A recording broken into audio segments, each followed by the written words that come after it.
So, what is stereotype threat? According to the National Institutes of Health, stereotype threat is a socially premised psychological threat that arises when one is in a situation or doing something for which a negative stereotype about one's group applies. Members of a marginalized group acknowledge that a negative stereotype exists in reference to their group, and they demonstrate apprehension about confirming the negative stereotype by engaging in particular activities. And how does it impact the lives of African American youth? According to the American Psychological Association, stereotype threat widens the achievement gap due to many reasons. When stereotype threat is present, African American youth experience more doubt and high pressure anxieties in test taking environments. Also, stereotype threat negatively impacts how students view themselves, which leads to the students changing their academic identity and intellectual performance. Stereotype threat is ultimately a distraction that impairs African American youth from being able to perform to the best of their ability.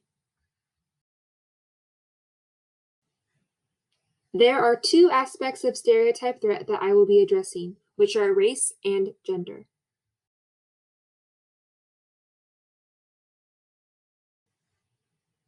First, stereotype threat and race involve African American students receiving messages of academic incompetency based on race.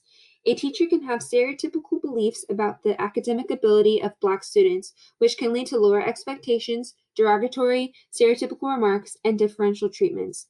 These negative views from the teacher lead to African American students feeling as though they will never be academically successful due to the color of their skin, which has been proven to actually reduce their academic achievement.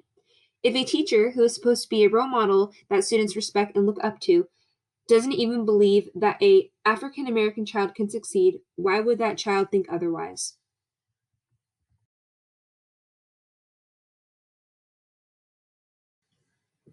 Next, stereotype threat and gender involve math being typically perceived as a male dominated field.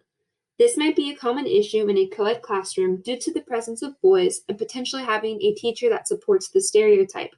However, studies have shown that this certain stereotype can be reduced in a single sex classroom. It can be reduced because there are no boys that the girls can compare themselves to, which decreases the chance of a girl believing that they will never be as successful in math as a boy. Also, a teacher of solely girls is more likely to believe in the mathematic capabilities of their female students and have higher expectations. Thus, single sex classrooms can indeed increase the academic achievement in African American girls.